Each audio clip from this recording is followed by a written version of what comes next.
Happy Friday to you and yours. So glad to have you with us here on Cronkite Sports Live. Nick Batters, Andre Sims. Andre, I cannot tell you how happy I am for you to be at this anchor desk. You're never going to give me up, never going to let me down, never going to run around and desert me. You're never going to say goodbye. You're never going to tell a lie and hurt me. So glad to have you here. Yeah, wouldn't dream of it, Nick. The goodbye would be too hard. It would be emotional. That's true. There is one person that is saying goodbye, and for many it is emotional, and that's Lou Dort. He was ASU's leading scorer, a difference maker on the court, and a notable absence when he was on the bench. He was on the Pac-12 All-Defensive Team. He was the Pac-12 Freshman of the Year. While Lou Dort was just that, a freshman, he was really also one of the Sun Devils' most impactful players and a key reason for their second straight NCAA tournament berth. But, like you said, his time in Tempe, it's come to a close. On Wednesday, Dort announced his intention to enter the 2019 NBA Draft. He's projected to be a late first-round or early second-round pick and join Zylan Cheatham as another departing starter that ASU will need to replace next season. Lou's likely to be the highest drafted player since this guy named James Harden was selected in 2009. Bobby Hurley, he's not going anywhere. That contract extension, it's confirmed today. Now, moving over to Phoenix meeting the baseball diamond, while we knew the near-perfect season couldn't last forever, the Sun Devil baseball team has hit its first rough patch of the season. Their last 5 games. After dropping a 14-9 contest to Long Beach State, ASU was hoping to get back to their winning ways against USC, but that didn't quite happen. Alec Marsh suffered his first bad outing of the season on Friday, and ASU lost 10-6. Then the Bats couldn't find a spark on Saturday, and the Trojans clinched the weekend with a 7-3 win. While the Devils were able to salvage the series and avoid a sweep with an 11-8 victory Sunday, where Spencer Torkelson homered for the second straight game, that's where the good comes to an end. ASU led from the 3rd inning on Tuesday in Las Vegas. The Rebels were no match for the Sun Devil offense until the 9th inning. 3 Sun Devil pitchers combined to allow 3 singles, 6 walks, a wild pitch, and a balk, as UNLV scored 6 runs to come back and walk off victorious 10-9. This weekend, Arizona State is going to face its biggest challenge so far this season because, well, the defending national champion Oregon State Beavers come to town. And we're going to take a look at the matchup and welcome in WCSN's ASU baseball insider, Bobby Krause. Bobby, straightforward question. Why has ASU hit the recent skid that they've been on? Sure, that makes sense. The 25-1 start, I think, kind of surprised a lot of us. Do you think that was just the team outplaying their potential? Last year, the Devils took 1 of 3 games up in Corvallis. This time with an improved team, what do you think the key is going to be for a successful weekend against the Beavers? Awesome, Bobby. Thanks so much for your insight. We appreciate it. Sun Devils, Beavers this weekend. Oh, it's going to be a good series, folks. Riley, thanks so much. Arizona State Gymnastics placed 7th out of 8 teams in the Baton Rouge Regional last week, but the season isn't quite over yet for one Gym Devil.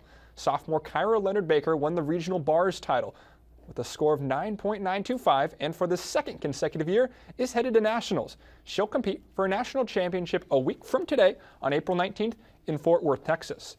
Now, moving over to ASU Beach Volleyball in Sand Devil Stadium, ASU Beach Volleyball is having their best start at program history. At 15-12, they look to finish off the regular season strong this weekend in Texas. WCSN's Reed Harmon looks back at what has brought the Sand Devils to this point and what they look to accomplish before the season comes to a close. Great content from Reed there. Now we're back in our downtown Phoenix studios, and it's time for This Week in Sun Devil social media. For that, we bring in another Bay Area native to the screen. Once again, Alex Rodier, glad to have you. So I have to ask you guys, what is the best duo of siblings in all sports? You're talking in all of the world that has ever existed? Ever existed. It's Kendra and Maddie Hackbarth. I'm sorry, this ASU softball team would be not very good if it weren't for the 2 of them. So I ask you guys, if you had all 6 stones and can control and do anything in the universe, what would you do? I would want to be able to make graphics like that. Fantastic job by the ASU recruiting department. The graphic game has been fantastic all season, but especially this is really cool. I have to ask you, where do you put the curtain of detraction besides basketball? Anywhere in ASU? That's tough. I don't know if you guys saw, but they tried to bring it to water polo a couple of weeks ago, and the referees didn't like that too much. I think either baseball or softball would be kind of cool. Like you set it up right behind. I know the fans that have season tickets behind home plate might get a little upset, but I think it'd be great whenever the opposing pitcher is throwing. If you have the curtain distraction there, every single pitch, it's something new that would showcase creativity. I think that'd give ASU a little bit of an extra home field advantage. Campus-wide leader, we pride ourselves on truthful reporting, and to be frank with you, there's been a lot of negativity in this show. Baseball scuffling, softball's in the middle of a brutal stretch in its schedule, but I say it's in time that we here at CSL inform you, the people, of the true top team at ASU. Obviously, it's women's tennis. Lauren Jean-Baptiste and Ilse Hadding are currently ranked as the #1 doubles duo in the nation. Last year, the two advanced to the quarterfinals at the NCAA Doubles Championships. The duo beat Denver on Sunday and wrap up the regular season with Oregon this weekend, and then Arizona on Saturday, the 20th of April.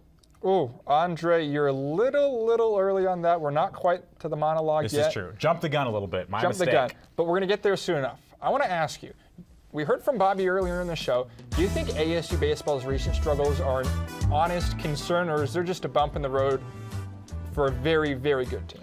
No, I agree. The schedule at the beginning of the season was a little easier, but still, you have a fantastic offense if you're Tracy Smith, and the pitching has obviously shown that has the ability to throw strikes and be consistent, so I think this is just a bump in the road. They're going to get back to their winning ways. Honestly, I think they host a regional. Not bad. I'm going to flip the script on you. We're going to golf. It's the Masters this weekend. There's a few ASU alumni in the field right now. Who has the best finish? I kind of want to go with Phil Mickelson. He helped design the Papago golf course that you mentioned a little bit ago, so I think maybe there's some good juju going there. I think he's the one who takes it. Yeah. Let's wrap things up. There have been a lot of ASU teams in the NCAA tournament this year. Triathlon won the national championship this year. A couple years ago, it was women's golf. So I want to ask you, which ASU sport is going to be the next to win a national championship? I can't not say women's triathlon, though. They've won it the last 3 years. They have just been so dominant in the world of collegiate triathlon. They're fun to watch. Triathlon's a fun sport, and they are one of the most talented teams for any sport at the collegiate level. You know, I really hope you're wrong, but at the same time, I'm not mad if you win. You're not going to be mad if I win? You're not mad? I'm not mad. Love it. It seems like just yesterday, we were all singing the praises of ASU baseball and head coach Tracy Smith. And for good reason. The team was 25-1 with a sweep over Arizona. But that 5-hour game that ended the series, the 17-16 walk-off win over the Wildcats, really has taken its toll on ASU. Now, it's gut check time for the Devils. Since that win, the Sun Devils have dropped a game by 5 runs to a 3-23 Long Beach State team.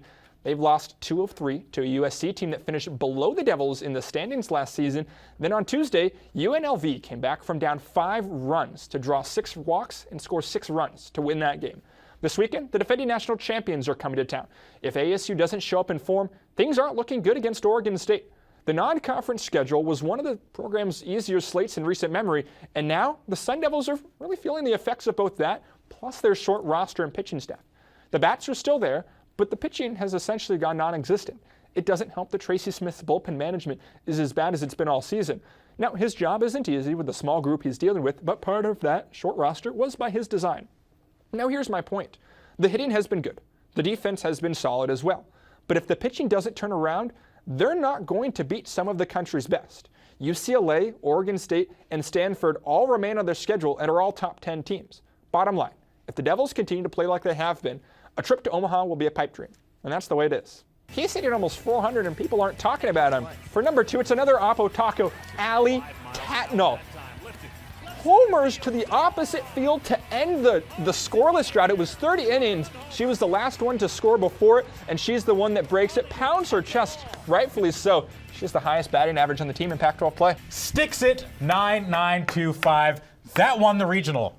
And that won this show. The East Bay had a fantastic representation. You always like to see it. You know, #1 play in our top play, #1 anchors, #1 social media guy. This is just a #1 show all the way around. And we're really glad that each and every one of you chose to spend a little bit of your Friday with us here at the campus-wide leader, but that'll do it for now. Andre Sims, our entire production staff, we really appreciate you joining us. The semester's almost over, folks. You're not going to want to miss our final 2 shows. Same place, same time next week.